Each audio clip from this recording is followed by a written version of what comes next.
अभी भी कोई ये गारंटी देते हुए नहीं दिख रहा अभिनव भाई कि अगला पेपर लीक नहीं होगा, रीनीट लीक नहीं होगा। इनके अंदर वो संवेदना बच्चों के प्रति दिख ही नहीं रही है कि इनको 1% दुख भी इस बात का है कि पेपर लीक हो गया है। इनको तो अंदर ये लग रहा है, ओ शिट, इस बार पता लग गया। भाई सुन, इस बार पता नहीं लगना चाहिए, हवा नहीं लगनी चाहिए, पेपर लीक भी हो रहा है और ये जो 400 करोड़ रुपए और खर्च हो रहे हैं इनकी भी वसूली करनी है।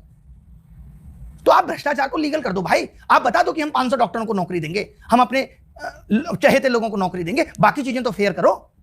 यहां तो कुछ भी फेयर होता नहीं दिख रहा। पेपर ढंग से नहीं होता है। और जब नेता टाइम जोन बदलने की बात कर टाइम जोन बदलने की बात कर रहे हैं, बाबूजी कह रहे जीएमटी नहीं तो अब महादेव वाला टाइम होना चाहिए।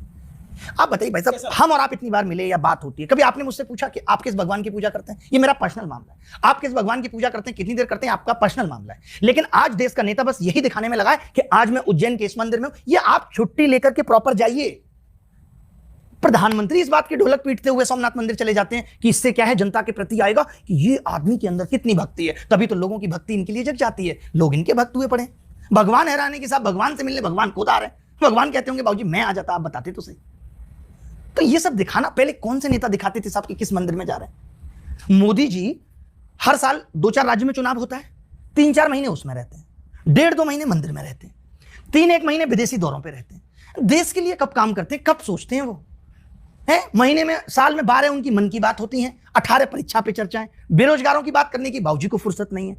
अभी भी खुद अपनी सीट छोड़ने का मन नहीं है, क्योंकि I don't want to be बेरोजगार। मैं नहीं चाहता कि मैं बेरोजगार हो जाऊं। और कितने नेता हैं ऐसे, आपने देखा ही होगा, 2-2 रोजगार कर रहे हैं। मनोज तिवारी 2-2 रोजगार, कंगना रनौत 2-2 रोजगार, रवि किशन 3-3 रोजगार, डांस वाला भी उनका ही। ये अपना एक रोजगार छोड़ना नहीं चाहते। आप भाई साहब किसी जिले के डीएम भी बनेंगे ना, तो आप कोई दूसरा लाभ का काम नहीं कर सकते, और ये 36 लाभ के काम कर रहे हैं। वहां पे कोई बदलाव नहीं आ रहा। मोदी जी ने इतने विधेयक पास किए, लोग बड़ी अप्रिशिएट करते हैं, मोदी जी ये ले आए। मोदी जी ने नेताओं के लिए क्या लाया कि जिससे नेताओं पे भी नकल कसे? मोदी जी ये कहते थे, मैंने मोदी जी का भाषण देखा था जिसमें कह रहे थे कि शुभेंदु अधिकारी के लिए कह रहे थे कि वो रिश्वत लेते हुए पकड़े गए। और आज आप तो उन्हीं के भरोसे बंगाल में सरकार बना पाए। आज आपने, कोई इनको कहने वाला नहीं है, कोई आईना दिखाने वाला नहीं है। जब ये बैठ जाते हैं, कभी पहली बात तो बैठते नहीं, कोई प्रेस कॉन्फ्रेंस करते नहीं, कभी ये टेबल पे बैठ जाए तो एंकर ऐसे ट्रीट करते हैं जैसे वो सच में भगवान है। यार भगवान ऐसा नहीं हो सकता। भगवान ऐसा नहीं हो सकता जो झूठ बोलता हो। झूठ तो भगवान नहीं बोलता। आप ही मानते हैं कि 2047 का सपना झूठा है? कैसे होगा? विकसित देश बनने के लिए एजुकेशन तो आपकी प्रायोरिटी पे होना चाहिए ना। आज भी आप डाटा देखेंगे तो 98,000 स्कूलों में एक टीचर है, लड़कियों के लिए टॉयलेट नहीं है, और हम बात कर रहे हैं 500 करोड़ की मूर्तियां स्थापित कर रहे हैं। फोकस है कि हम यहां पे भी मंदिर बना देंगे, हम यहां पे भी मंदिर बना देंगे। अरे भाई, उस मंदिर के बगल में एक यूनिवर्सिटी और स्कूल भी तो बनाइए। शिक्षा का मंदिर तो असली वही है जो एक बच्चा पैदा होने के बाद उस मंदिर में जाता है और वो सीखता है कि कैसे जीवन में आचरण करना है।